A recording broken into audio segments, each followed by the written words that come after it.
Sahana vavatu, Sahanau bhunaktu, Sahaviryam karavavahai, Tejasvinavadhitamastu ma vidvishavahai. Om Shanti, Shanti, Shanti.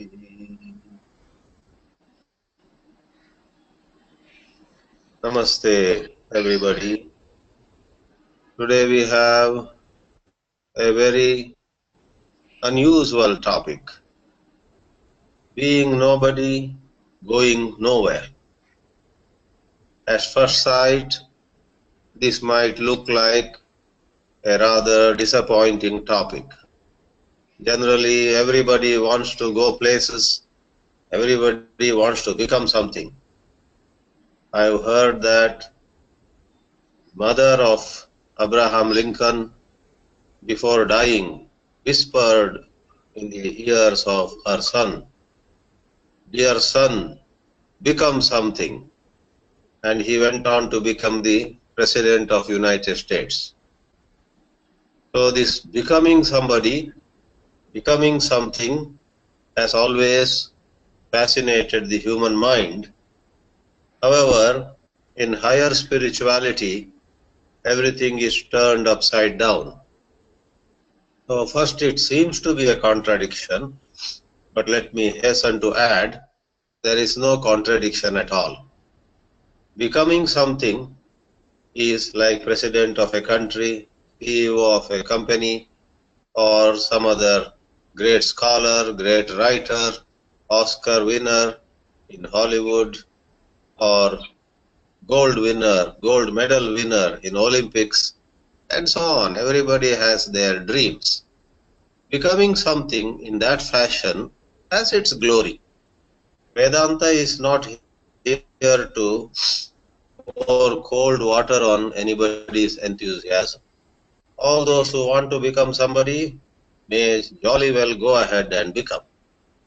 But the fact remains that after becoming whatever they become, they are practically again asking the question, what next? Therefore, Vedanta, being a science of very advanced questions and answers, with no contradiction and no problem, no conflict with the way the world usually runs. We have no problem if children are busy with toys, young people are busy with their games, young people are busy with romance, with middle-aged people busy following their careers.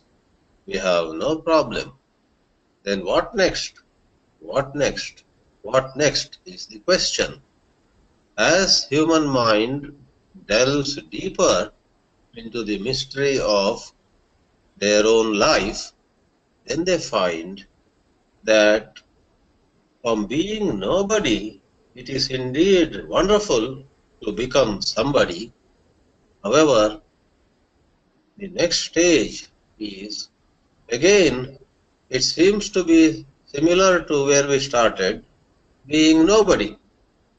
Initially, when you are nobody, you feel so small, so lost, you feel you are nothing and everybody is something. But in this session, we are talking about being nobody and going nowhere in a very different sense. Like Swami Vivekananda had said long ago, infrared and ultraviolet, both are darkness to naked human eyes. However, ultraviolet is a frequency higher than visible light. Infrared is a frequency lower than visible light. Ordinarily, being nobody is like an inferior condition. We become somebody, we feel better self-esteem, people also respect us, and no wonder all of us desire becoming somebody. But then go further. From infrared come to visible light, the 7 frequencies represented by Vibgyor: violet, indigo, blue, green, yellow, orange, and red. You started below red, now go all the way up to violet, the highest frequency of visible light. Go further. Then you find what is normally darkness to naked eyes actually is ultraviolet, which is a higher frequency. Vedanta is about that higher frequency. Vedanta answers advanced questions. Please do not mix Vedanta with the entire Hindu philosophy. Vedanta is the last few chapters of the Hindu philosophy. Vedanta is not into various societal values, various norms and rules, etc. There are other shastras, there are other scriptures on the Indian soil which address those issues. Just as a book on vector calculus will not have chapters on addition and multiplication or even integration and differentiation. It is advanced. It's vector calculus. They will not teach you fundamentals of differentiation or integration. That you are supposed to know already. Vector calculus would directly deal with differentiation, integration, etc. as applied to vectors, two-dimensional variables, x plus iy, and you don't expect basic definitions. For that, there are other works. Preliminary works of mathematics are very much available. So in Hindu scriptures, we have a number of other works and we study them. In the Upanishadic wisdom, primarily there is the higher teaching. And let me tell you at this point, being nobody and going nowhere is a very advanced teaching. In his commentary on one of the mantras in Mundaka Upanishad, Sri Shankaracharya says, the way of the illumined is like the flight of a bird. The flight of a bird leaves no marks on the air. No footprints are left behind. In the world, people are so fascinated by becoming somebody, leaving some footprints. You have the American poet Longfellow's words. Lives of great men do remind us we can make our life sublime, and departing leave behind us footprints on the sands of time. Leaving footprints on the sands of time has fascinated the human mind. All of us are in it.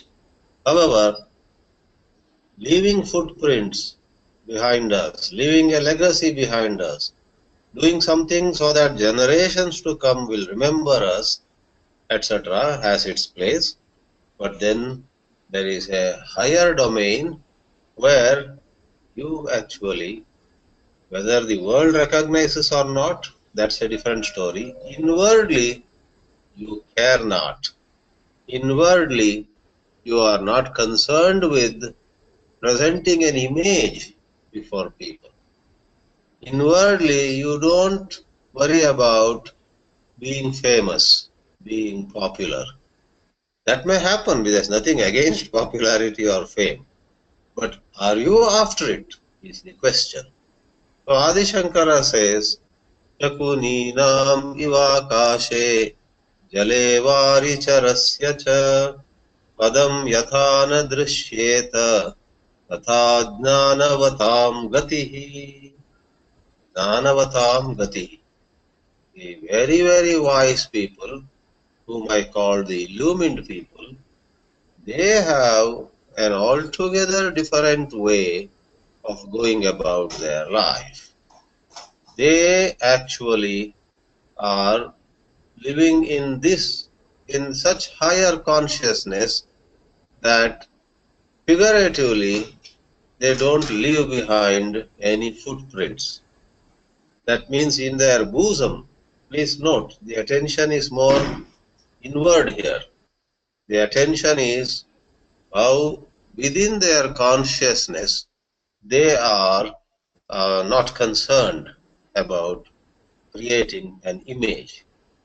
Some of the saints and sages on that plane of higher consciousness become very famous, and for centuries, if not for thousands of years, they are remembered. But as I remarked already, whether the saint wanted it, whether for the saint that was a priority, whether the saint or the sage had it as a goal, I should be remembered for at least 2000 years to come. If the saint had that thought, then we would say he is not or she is not at that higher level of consciousness. Being nobody, going nowhere, incidentally happens to be the title of a popular book written by a Buddhist nun, Ayya Khema. German by birth, he had to leave Germany during the World War II days and first go to England, then go to Japan, then somehow he landed in USA, and for 50 to 60 years of her life, he had not come anywhere near formal spirituality. Then he comes across Buddhism, he embraces it wholeheartedly. He gets the new initiated name, Ayya Khema, and especially for women sadhaks or sadhikas of Buddhism, he did a lot of work. Even the Dalai Lama honored her for her pioneering work. Nuns, he wrote this book, Being Nobody, Going Nowhere, which is an inward matter. Outwardly, you could be anybody. Outwardly, you could go around the world 20 times or more. We have no issue with it. Inwardly, there is a certain clarity. There is a certain understanding. I am fine where I am, and I am fine the way I am. There is no incompleteness. There is no inward dissatisfaction that, oh, I am not recognized enough, oh, I am not wealthy enough, or whatever. One strives, one works hard like anyone else. That is why Jnanavatam Gati, the way of the illumined, is not easy for people to figure out. Very interestingly and incidentally, I should mention, Adi Shankara quoted a shloka from the Puranas while commenting on, as I said, a mantra of Mundaka Upanishad, and he gives the illustration, Shakuni Nam Iva Akashe. Here, Shakuni is not the uncle of Pandavas or Kauravas. Shakuni here means bird. One of the meanings of the word Shakuni is bird. When birds fly in the sky, Padam na drashyeta. There is no footprint, or you may call it wing print, when birds fly. Likewise is the way of the wise, and in recent times, in the last century, J. Krishnamurti gave certain talks, and they were published later on with the title, because he uses that metaphor, Flight of the Eagle. Flight of the Eagle. Eagle, the national bird, I guess, of United States, flight of the eagle. And he speaks of the same dimension of the three illumined consciousness. The consciousness of the illumined one is free from regrets, is free from pride, is free from longing to become somebody, is free from a longing to see some more places Of what use is my spiritual wisdom if I have not been to New Zealand even once? If somebody thinks, then yes, that person's spiritual consciousness really has a problem. Because to be mukta, to be liberated, and to experience love and compassion, to experience a total integration of consciousness, of the personality within oneself, there is no need for one to go to New Zealand or New Mexico. In fact, one doesn't have to leave one's village also. Sri Ramakrishna stayed put in Dakshineshwar. At the most, he made some weekly trips to the Kolkata city and came back in a cart or some such thing. Swami Tapovanam mostly stayed put in the Himalayas, generally in Gangotri, and then comes down to Uttarkashi. Between Gangotri and Uttarkashi, that's about it. There is no need to go everywhere. Anybody who thinks that spirituality is to be measured by how many places one has gone and given lectures, etc., is totally mistaken. There is no need to go anywhere. Therefore, the second part of the title, this webinar, going nowhere. Being nobody, going nowhere. So this is a poetic way, a symbolic way of indicating the erasure of the ego. Above all, it is the erasure of the ego. In erasure of ego, one is everywhere, though one is nowhere. In Kathopanishad, you have the mantra, Asino Duram Vrajati. Though seated at one place, one goes everywhere. Duram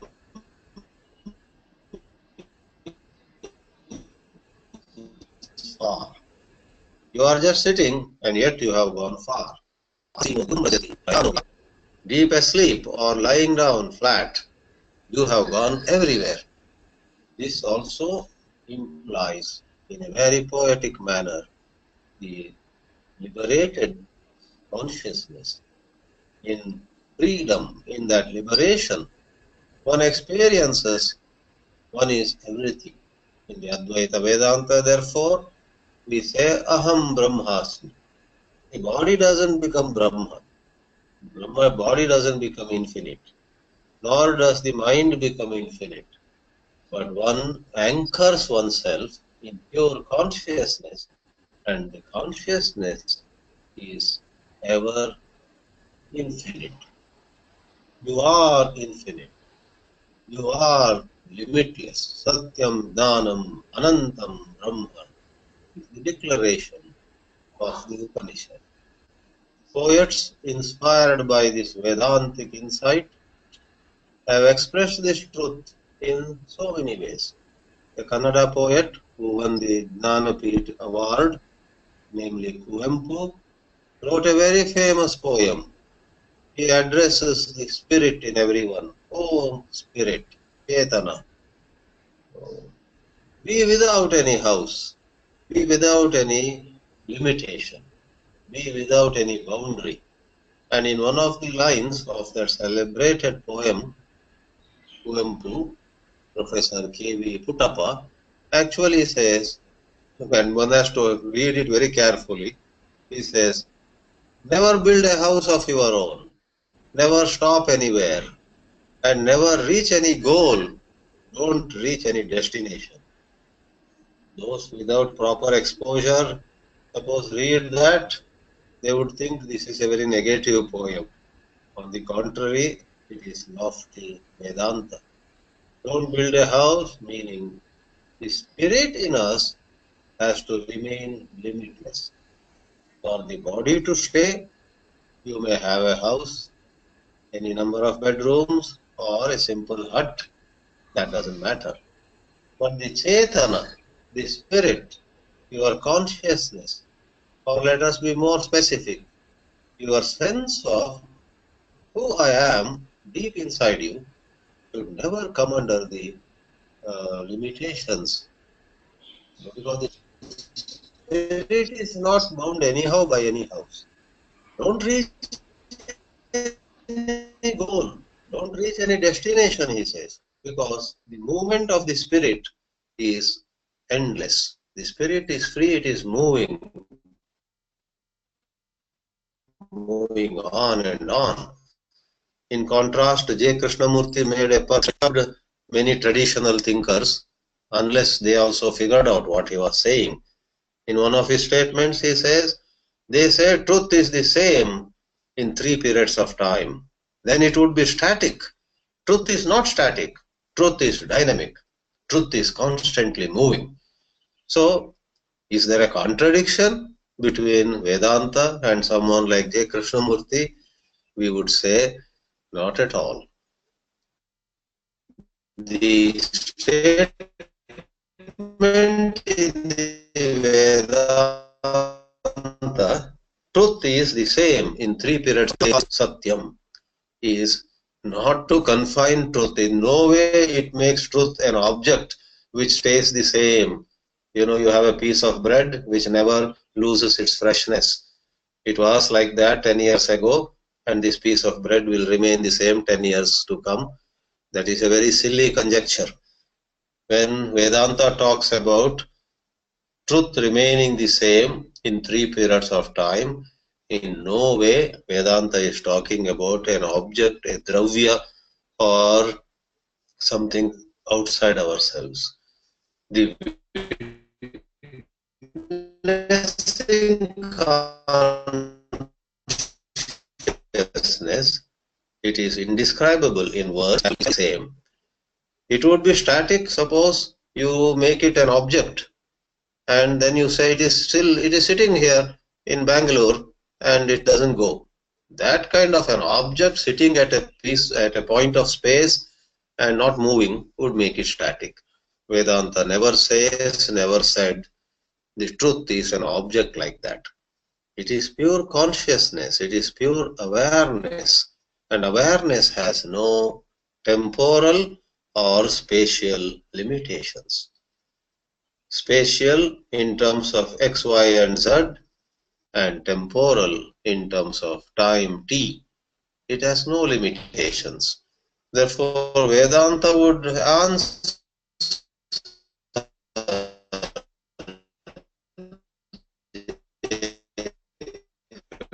Murti. Truth is the same in all. Said, Asinaha, seated at one place, as though Duram Brajati, goes very far. Shayana, lying down, like Ananta Shayana Vishnu on Adishesha, but there is not a single point in the entire creation where Vishnu is not. Asino Duram Vrajati Shayano Yati Sarvataha. So Vedanta uses an apparently contradictory language, and Vedanta says truth is at one place too, if you want to see that way, and it is everywhere. There is no static aspect to truth. It is indeed most dynamic. Being nobody, going nowhere, finally has a dimension of day-to-day values also. It is no other than humility. As we learn, as we grow higher in spiritual wisdom, we, rather than becoming proud or arrogant, become humbler and humbler. We become more humble. Being nobody, we may have acquired a lot of Vedanta knowledge. Let's say one of us has just revised the huge commentary of Shankara on Brahma Sutras. Quite a great achievement. But the result of that is, after all that scholarship, one feels more humble than ever before. Rather than feeling, I am somebody now. I have studied Brahma Sutra Bhashya from beginning to the end. I have covered the commentary on Taittiriya Upanishad, Brahmananda Valli. Complex and profound comments are made by Adi Shankara over there on Satyam Dhanam Anantam Brahma, or on Tat Srashtva Tadevanu Pravishatu, and so on. There are very, very intricate commentaries. And if somebody has truly understood them in the right spirit, rather than becoming proud, that is, I am somebody, one feels, I am indeed nobody, being nobody. And rather than saying, okay, now I am going places and I am going to show people who I am, the contrary, going nowhere. I don't have to go anywhere at all. But if life takes me somewhere, so be it. The wise person neither wants to go nor resists going. One goes with the flow. We call it, in a traditional Hinduism, we call it divine will. Goes by divine will. One doesn't resist divine will, nor does one make any specific demand on the divine. God, please help me see New Zealand once at least. That would not be. Why does one have to go and see New Zealand? Why does one have to go to Timbuktu? Wherever one is happy. Thus, being nobody and going nowhere, on one hand, is, from Jnana Yoga point of view, the greatest wisdom. On the other, it is greatest humility. It is staying alert, staying watchful, staying observant at the same time, without carrying the burden of either a superiority complex or even inferiority complex. I am low, I am nowhere, I am a sinner is not admissible in this alert living. If one has committed some mistakes, one looks at them and one looks at one's present moment. At about the present moment, here and now, what am I to do? What is the best thing to do? I don't want to brood over my mistakes of an hour ago. I don't want to tremble in fear about possible mistake an hour from now in future. Right now, if I do right thing, right now I live in self-control, in love, in compassion, all of which are very much available within us. We just have to tap them. Then life will take care of itself. Therefore, in conclusion, on this Monday morning in India, for some of you in the Wild West, it is Sunday night, I know. Let me say, being nobody, going nowhere is a beautiful blend of the height of spiritual wisdom and the simple human value of staying humble and being on the move without looking at oneself as special or superior to anybody, and so on. Om Namo Bhagavate Vasudevaya.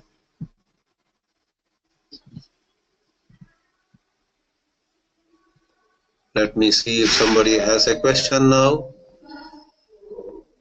Okay, here. Don't say we are nobody to ask a question and we cannot go anywhere. You are here now in the webinar. Don't say I am nowhere. You are in the webinar. And don't say you are nobody. You are somebody who can jolly well ask a question. Let me see who has raised her or his hand. Yes. So I invite Prasad. Hari Om Swamiji. Hari Om. Your talk is wonderful and beautiful as always. But since you encouraged us to engage and ask a question, with that encouragement, I'm going ahead with a question. So there is a risk or a danger in this philosophy if it is not properly understood, because you've given all the context and so that we take it in the right spirit, and it's not a both of these questions being somebody is really a journey in ego, and going somewhere is a journey, is a temporal and spatial journey. So in the ego field, the deluded mind is going from I am nobody to maybe I am somebody, and usually that leads to a progressive I am this, I am that, I am great, I am greater, and that delusion. So that's a journey of in delusion and ignorance. And that, of course, detracts from the real, the highest obligation that we have, the Paramodharma of reaching the higher consciousness. So in that sense, the journey to know oneself is directly opposite to the journey in ego. So that is counterproductive. But those of us who are here in the world, and have a responsibility, as you said, to be engaged and do with the right frame of mind. The third chapter, with so many beautiful verses, explain that nobody is really exempt or free from action, including Sri Krishna himself, as the trick is to act without ego and with the right frame of mind. So how does one guard against the danger of falling into inertia and inaction? Yes. This danger of falling into inertia and inaction always looms large in front of us. However, there is no standard remedy for that. We may fall here and there. No problem. When we fall, we have to rise quickly and keep moving.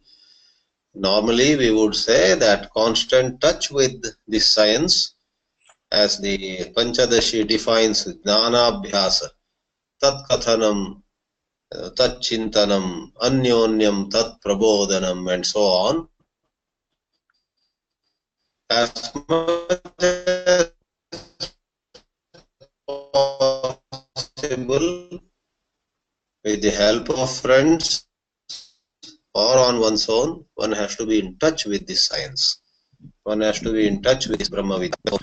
Meditation, whenever possible, wherever possible, we need to brush up the fundamentals, because we tend to fall if we forget the fundamentals and get caught in some secondary details, in grammar or language, or which religion is superior and such issues.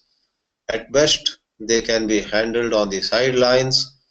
Primarily, we should remain anchored in self-inquiry and self-knowledge. Therefore, even if we get into certain secondary topics, as life sometimes necessitates, you and I are called upon to join some discussion, speak at some forum where the topics are of secondary nature. We personally have to be stationed, have to be firmly standing in the primary matter. That is what will protect us. Without letting go of our sadhana in the primary area, we may engage. For example, you and I may sometimes have to join an interfaith dialogue, and there may be some topic like cleanliness in various religions, shaucham, So we will deliberate on that. But if that day, for 24 hours or whatever, we have not at all touched the basic Vedantic inquiry, then there is a fear, there is a problem. Therefore, hold the primary. In Bhakti Marga, they say, hold God, never leave Him. In Jnana Marga, we say, hold the primary wisdom, primary inquiry, and without letting go of it, do engage in other things as your Swadharma calls for. Thank you, Swamiji. Welcome. Let me see. Yes. Indira Shastri has a question.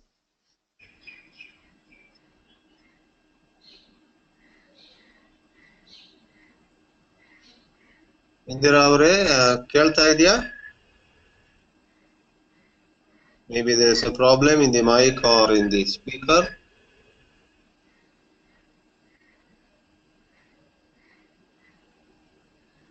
Let me give the chance to.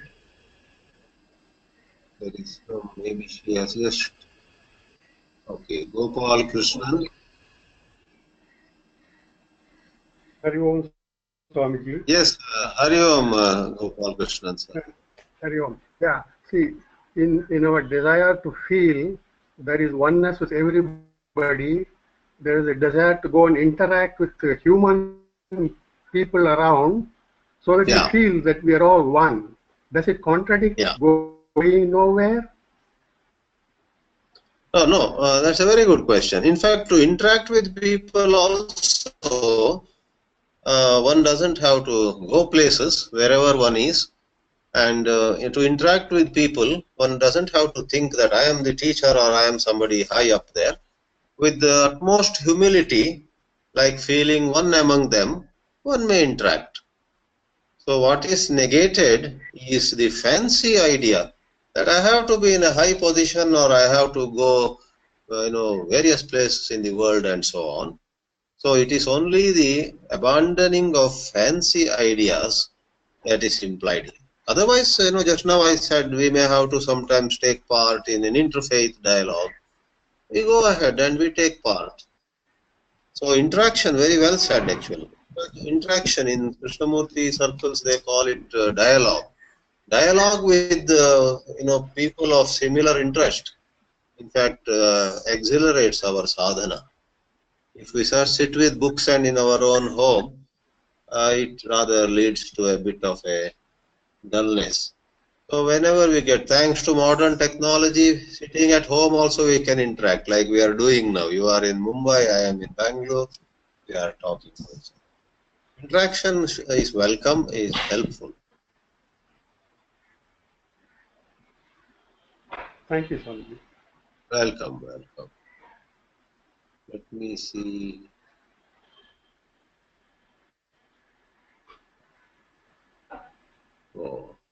Oh, Purna is back here. Let me see how to turn. Oh, yes. Okay, welcome back. Yeah, you used to be the opening batsman normally. Namaste, Swamiji. I'm still in Singapore. Oh. I'm listening from Singapore, and I'm really enchanted with this seminar because I've just returned from this journey to Europe, and I find you have mentioned two kinds of journeys. One, to say, as the first scholar said, it's a journey of ego and obliterating that ego. That is the first one. The second is the temporal journeys, as you pointed out. Now, there have been advantages of a temporal journey also, because when you visit so many places in the world, you see that the human condition is the same wherever you go. People are in the same situation, they are suffering in the same way, they have their own pains and anguishes. You get to talk to people, as Dr. Gopala Krishna has just now mentioned, and you get to understand that the world as one is similar to what we are living. And it is a great insight, which I feel more than all what we see. So a temporal journey, as you said, may help us. Yeah, I do not deny. Probably, as you mentioned. Yeah. Another thing I wanted to just make an observation, Swamiji. There were two great American presidents who were recently addressing the press, and they said the greatest attribute, Bill Clinton and George W. Bush said, that the greatest asset of a president would be to be humble. So they have understood that. Yes, recently I was surprised because both of them have been presidents of the greatest democracy in the world, the United States, and they mentioned it. They said the greatest attribute is to be really humble of a president. Oh, nice. That is remarkable that they have emphasized humility. Now, coming to the part of your question, absolutely. Many among us find it very educative to travel, meet various kinds of people, etc. But philosophically, there are many others who may not need it. So, but basically, it's not a necessity. It may help many people. Therefore, we repeatedly say the outward travel is not meant. The inner sense of oh, without that I am nobody, without that I am gone, or some kind of panic, some kind of conclusion. Because that's how I quoted somebody like Sri Ramakrishna. He never went outside Calcutta, Dakshineshwar and Calcutta. Therefore, the fancy, which we call moha, if somebody has a moha about becoming somebody, going somewhere, that is dismissed.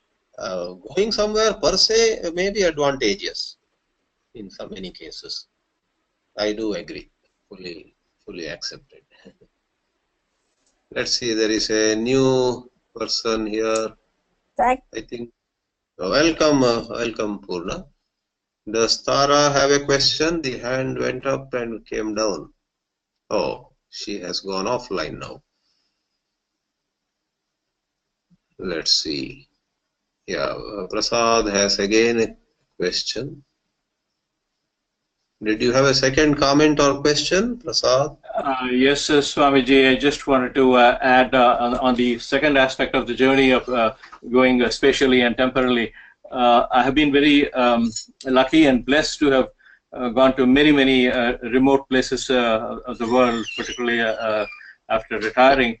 The thing that I found helpful is that I like to think that I'm going there, how lucky I am, and I'm doing that also on behalf of so many others, and I get to see people and see the oneness of all people. So that's an opportunity. Travel provides the opportunity to see that whether you're in Alaska or South America or wherever, people are the same, and universal oneness. I really get to see and appreciate that. So for that I'm very grateful. And the second is to all the places of exceptional scenic beauty. I see Brahman in all of that. So both of those, of course, they're incidental benefits, but for which I'm deeply grateful. Some years ago I was very lucky to go to Gomuk, the source of our Ganga, and I think of all the millions of people in India who would love to go there, and I think that how lucky I am that I've had this opportunity. So hopefully I'm kind of channeling others and channeling the whole country and all devout Hindus who are happy just to go to Varanasi, and of course very happy to go to Haridwar or Uttarkashi, and I've been lucky actually to trek to the headwaters of the Ganges, a 2-day trek. So I think that this is really on behalf of everyone, and see Brahman in all of that, rather than say that I have been to 50 places on my bucket list, and actually at this stage there is nothing on my bucket list. I only do my trips 1 year at a time, and nothing in the bucket list for next year. That's right. Perhaps even in life of somebody like M.K. Gandhi, his years in South Africa, his years in England helped him learn a lot of things. He grew in his vision. Later on, he chose to just remain in India by and large. But there was definitely, undeniably, much learning, much expansion of consciousness for him in Durban, in London, and so on. So in different cases, but you use the word incidental. Yeah, it so happens that many people learn through travel, through interaction with people, but some others may be otherwise. Yeah. Yes, so that point is very well taken. Thank you for sharing that. We have a new person to ask a question here. Let me go to Rukmini Potdar.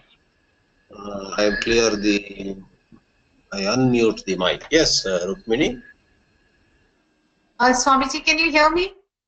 Very well, very clearly. Oh, great. It's so wonderful to see you.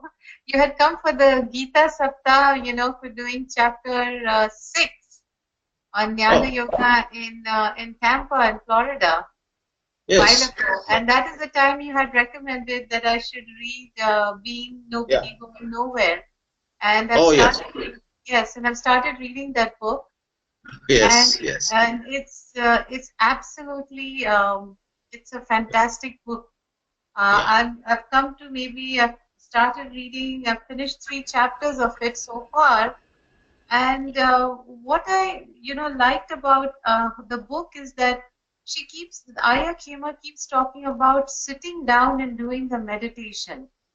She says, that's what she keeps emphasizing is that don't keep on reading, various texts and, don't keep, she was talking about reading the label on the bottle, like you keep on reading the label on the bottle, but that's not enough. You have to actually take that medicine. The medicine. What a good example. Yes, very good example. Yeah, that you have to take the medicine of actually sitting down in meditation and, starting the process of being nobody and going nowhere. And basically, she said that through the process of meditation, you start becoming a nobody in terms of that ego, letting go of the ego. Correct. Yeah, that nobody, you said it right. Nobody means absence of ego. That's right. Right. But the question I had for you is that how does one, actually do this? Like she talked about, these are the 3 things. There are 2 things that she talks about. Seeking comfort. She said that the body and the mind are always seeking comfort. Either they're seeking comfort or it's running away from comfort. This. So how does one do that? Like, because when I sit for meditation, my legs start getting difficult. It becomes difficult. They start twitching. I want to open my eyes. How do you do that? How do you sit and let go of these compulsions of the mind?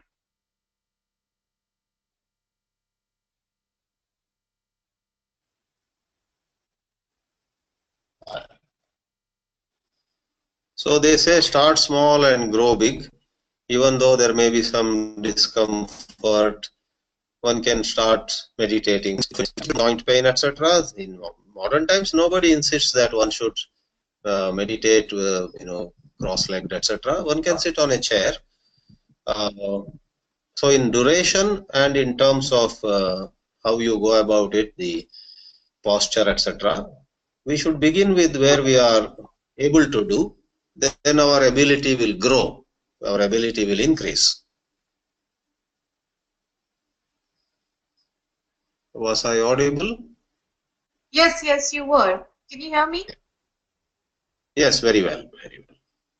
But she was also saying that when you're not doing meditation is to continue to use those techniques, like watching your thoughts and not reacting, being loving, always, having that loving kindness, having compassion. It's so hard to do that when you come across people you don't like. Yeah. True. Yeah, in her teachings there is a lot of emphasis on loving kindness. Yeah. So they all come together. Humility without loving kindness is no humility. When we are truly humble, we are more responsive to people. Otherwise, I am humble, but I don't care for anybody. What humility is that? If we are truly humble, so we have to carry the 2 values together. Yeah. Thank you. Welcome. So let me see. Yes. So there is another hand raised here. Give me a moment. Yes. Rani. Yes, Rani. Yeah. Oh, wait. I think I. Yeah. Can you speak, Rani?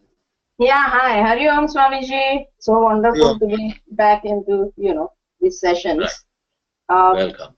I think both these, being nobody and going nowhere, to me is a combination or are interdependent.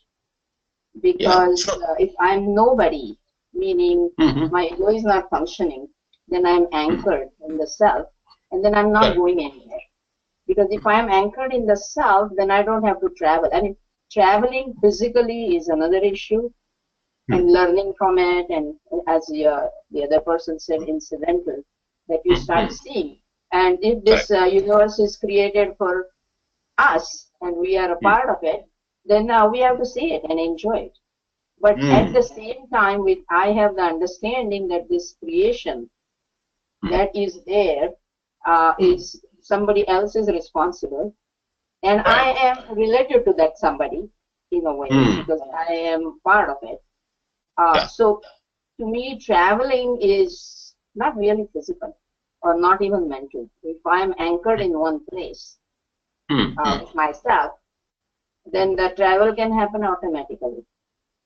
Because it is all pervading, so the travel will happen no matter what. Yeah. But do I label it as a travel? I don't know. Yeah. You may not label, yes. Very nice, very good submission. Thank you.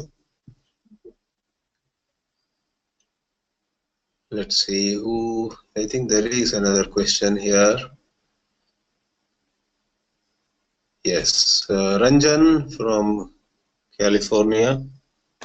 Hariom Swamiji, this is Ranjan. Yeah, I mean, it's a very good topic that you have chosen. I just wanted to make an observation and ask for your comment also on that. I mean, even though we think that we are going nowhere, we are sitting at a place. The Earth is moving around the sun, and, yes, and the galaxies are moving around everywhere. And then, in a matter of our whole entire life, there is a certain distance that we cover in the universe, and it's so small when you think of all the big universe and the whole galaxies and all, which are all moving around everywhere. So even though you think that you're not going anywhere, you are moving every day, every moment of your life. Yes.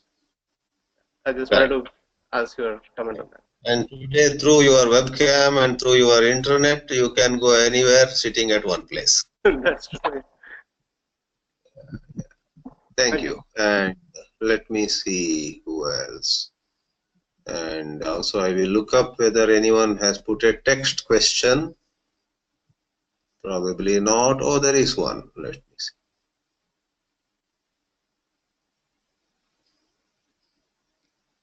All right.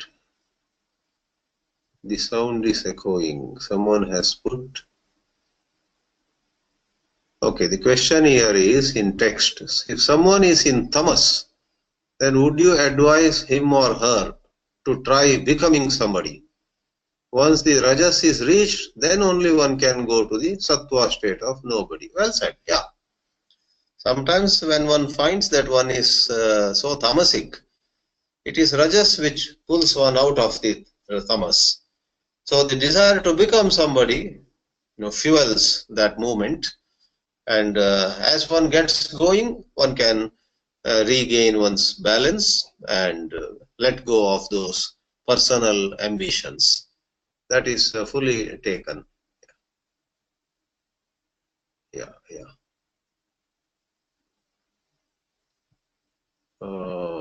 Yes. Then there was somebody's comment about echoing. That is already sorted out. Yeah. So one last time I'll come back to the regular list. If someone has raised a hand, we'll see. Maybe we'll take this as the last question for the session, if there is one. No, there isn't. Yeah. Who is there? Lakshmi Prakashji wants to. If there is someone else in her. I answered the question. Sridhar has a question to ask. Text questions? No, it will have to unmute. Not. I will. Okay, I have unmuted Sridhar. Yes, Sridhar Aure, please say. I have unmuted the microphone.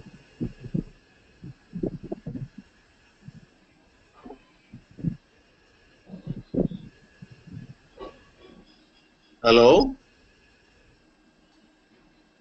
There may be some technical problem. Yeah. They have moved out. I think. So, best wishes to all of you. We bring the webinar to a close for now. See you again. Hari Om. Om Namo Bhagavate Vasudevaya. Pranam Swamiji.